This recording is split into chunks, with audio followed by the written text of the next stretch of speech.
जय हिंद। नमस्कार साथियों, कैसे हैं आप सभी। आई होप आप सभी बढ़िया होंगे, स्वस्थ होंगे, मस्त होंगे। आज की सेशन में हम बात करने वाले हैं कक्षा 12 फिजिक्स मोस्ट रिपीटेड क्वेश्चंस कौन से हो सकते हैं। देखिए, चैप्टर वाइज हम ये सीरीज स्टार्ट कर रहे हैं। आपके हर चैप्टर मान कर चलिए 28 चैप्टर्स हैं। हम चैप्टर वाइज बहुविकल्पी प्रश्न, लघु उत्तरीय प्रश्न और दीर्घ उत्तरीय प्रश्नों के नोट्स आपको प्रोवाइड कर रहे हैं और साथ ही साथ हम आपको एक्सप्लेन भी कर रहे हैं ताकि आपको पता चले किस तरीके के क्वेश्चंस बनते। यूपी बोर्ड में आप ज़्यादा से ज़्यादा कोशिश करें कि लिख कर आएँ, कोई भी प्रश्न आप छोड़कर नहीं आए। अगर आपको उससे रिलेटेड भी आ रहा है तब भी आप लिख कर आइए। यूपी बोर्ड मतलब लिखने का नंबर, ठीक है। कितना सही लिखेंगे वो एग्जामिनर चेक कर लेंगे। अब हमारा चैप्टर है विद्युत फ्लक्स एवं गॉस की प्रमेय। ये चैप्टर आपके लिए one of the most important होने वाला है। यहाँ से 4 से 5 नंबर के क्वेश्चंस पूछे जाते हैं, ठीक है। तो चलिए कवर कर लेते हैं इस चैप्टर को। यहाँ पर सबसे पहले आपको जानना होगा घन कोण क्या होता है, कोण क्या होता है। हालांकि इसकी डेफिनेशन काफ़ी लंबी चौड़ी दे रखी है, वहाँ से क्वेश्चन नहीं पूछा जाएगा। क्वेश्चन इसके मात्रक से पूछा जा सकता है, ठीक है। बहुविकल्पी प्रश्न बन सकता है। तो घन कोण का मात्रक क्या होता है, यहाँ पर आप देख पा रहे होंगे स्टेरेडियन, ठीक है। वहीं कोण की बात करें तो उसका मात्रक क्या होता है, रेडियन होता है। ये आपको याद रखना है, ठीक है। उसके बाद हम यहाँ पर बात करने वाले विद्युत फ्लक्स की परिभाषा क्या होती है। ये one of the most important topic हो सकता है आपके लिए, क्योंकि यहाँ से क्वेश्चन पूछे जा सकते हैं। न्यूमेरिकल पूछा जा सकता है या फिर डेफिनेशन पूछी जा सकती है, ठीक है। 2 नंबर आपको यहाँ से 100% मिलने वाले हैं, ठीक है। आप इसे तैयार कर लीजिए। क्या है विद्युत फ्लक्स। विद्युत क्षेत्र में स्थित किसी काल्पनिक पृष्ठ पर विद्युत फ्लक्स उस पृष्ठ से गुजरने वाली विद्युत बल रेखाओं की संख्या की माप होती है, ठीक है। आई होप अभी आपको ये परिभाषा याद नहीं हुई होगी, तो उसके लिए आपको करना क्या है, आप इस फार्मूले को याद रखिए, फाई ई बराबर ई ए, ठीक है। वेक्टर रूप में आपको लिखना है। अन्यथा की स्थिति में आप इसे ये भी बोल सकते हैं ई ए कॉस थीटा, ठीक है।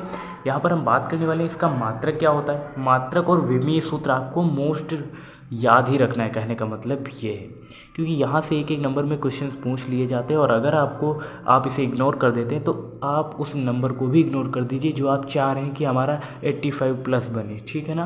तो मात्रक और विमीय सूत्र आप निश्चित तौर पर याद रखिए। तो इसका मात्रक क्या हो जाएगा, न्यूटन मीटर स्क्वायर प्रति कूलम या फिर वोल्ट मीटर भी इसका मात्रक होता है। विमीय सूत्र की बात करते हैं तो ml³ t-3 a इनवर्स, ठीक है। उसके बाद हम यहाँ पर एक पॉइंट दिया गया है, वो पॉइंट क्या है, किसी बंद पृष्ठ द्वारा उसके भीतर के प्रत्येक बिंदु पर आंतरिक घनकोण का मान 4 पाई होता है। ये आपको याद रखना है, ठीक है। अब यहाँ पर गॉस की प्रमेय आप याद करके जाइए, यहाँ से आपको 4 नंबर मिल सकते हैं, ठीक है।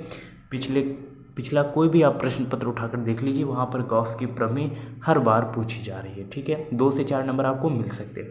क्या है गॉस की प्रमेय, स्थिर विद्युतकी में किसी काल्पनिक बंद पृष्ठ यानी कि गॉसियन पृष्ठ से गुजरने वाले विद्युत फ्लक्स तथा पृष्ठ द्वारा परिबद्ध कुल आवेश के बीच के संबंध को दर्शाता है। इसके अनुसार क्या है वो मत, किसी बंद पृष्ठ से गुजरने वाला विद्युत फ्लक्स फाई ई उस पृष्ठ द्वारा परिबद्ध कुल नेट आवेश क्यों का 1/एप्सिलॉन गुना होता है, ठीक है। यानी कि विद्युत फ्लक्स फाई ई बराबर क्यों अपॉन एप्सिलॉन 0 ये होता है। एप्सिलॉन का मतलब क्या होता है वो समझ लेते हैं। निर्वात में विद्युतशीलता होता है, ठीक है, एप्सिलॉन। और इसका मान कितना होता है, ये अक्सर एग्जाम में पूछा गया है बहुविकल्पी में। 8.85 × 10⁻⁻12 coulomb square newton metre square, ठीक है। मात्रक भी इसका याद रखिए, ठीक है। ये पूछा जा सकता है आपके एग्जाम में, ठीक है। उसके बाद हम यहाँ पर गॉस के अनुप्रयोग देखने वाले हैं। जैसे अनंत लंबाई के एक समान आवेशित सीधे तार के निकट विद्युत क्षेत्र की तीव्रता क्या होती है, ठीक है। तो यहाँ पर आप देख सकते हैं एक्सप्लेन किया गया है। उसके बाद यहाँ पर और क्या क्वेश्चन बन सकता है, जैसे आवेश का रेखीय घनत्व, तो यहाँ से क्वेश्चन न्यूमेरिकल पूछा जा सकता है। तो ये फार्मूला आप याद रखिएगा, लैम्डा बराबर क्यू अपॉन एल। क्यों क्या है आवेश, एल क्या है क्षण की लंबाई, ठीक है। मात्रक क्या होता है कूलम प्रति मीटर, ये आपको याद रखना है। अनंत विस्तार की समतल आवेशित अचालक चादर के निकट विद्युत क्षेत्र की तीव्रता, यहाँ से देखिए आपको डेरिवेशन भी करने को कई बार पूछ लिया जाता है, तो आप इसे देख लीजिए, ठीक है। अगर आप ये फार्मूला याद रखते हैं ना तो बाकी जैसे सिग्मा बराबर क्यों अपॉन ए, तो क्या होगा, कोई क्षण है उसका क्षेत्रफल जो है या एकांक क्षेत्रफल पर लगने वाला कुल आवेश को ही हम क्या कहेंगे, पृष्ठ पर या फिर उसका पृष्ठीय क्षेत्रफल बोल सकते हैं या फिर आवेश का पृष्ठ घनत्व बोल सकते हैं।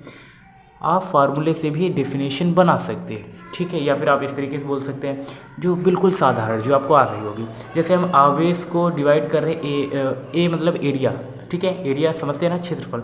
तो आवेश और क्षेत्रफल के अनुपात को भी हम आवेश का पृष्ठ घनत्व कहते हैं। इस तरीके से भी अगर आप लिखेंगे तो एग्जामिनर आपको पूरा का पूरा मार्क्स देगा, क्योंकि आपने अपनी लैंग्वेज में लिखा है, ठीक है ना।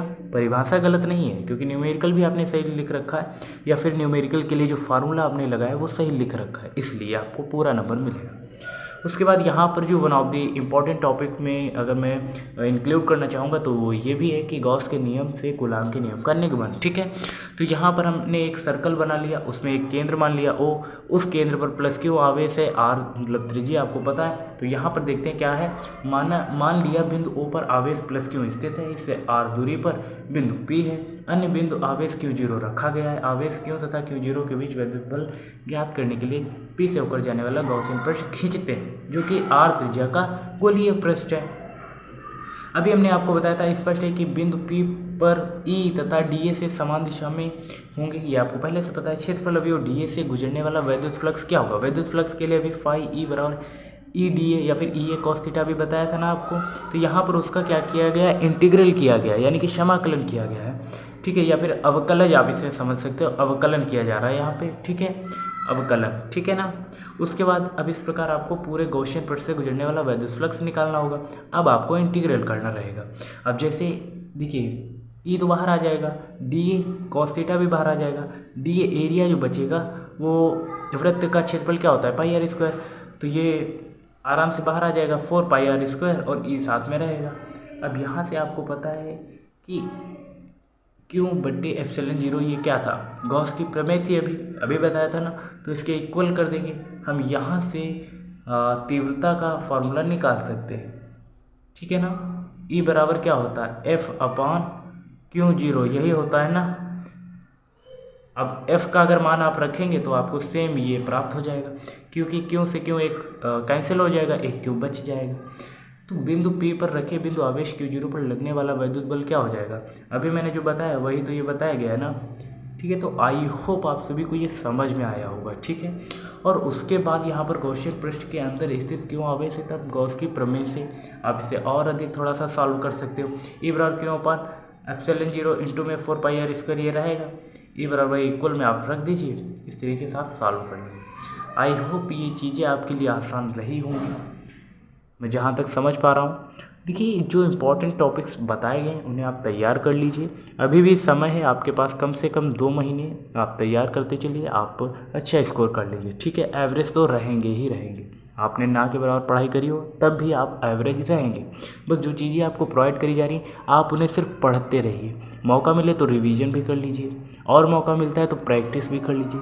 इससे आपका जो बोर्ड एग्ज़ाम है वो और बेहतर तरीके से क्वालिफाई आप कर लेंगे, ठीक है। इस तरीके की वीडियोस देखने के लिए आप हमें सब्सक्राइब कर सकते हैं। मिलते हैं नेक्स्ट इन्फॉर्मेटिव वीडियो के साथ, तब तक के लिए जय हिंद, नमस्कार।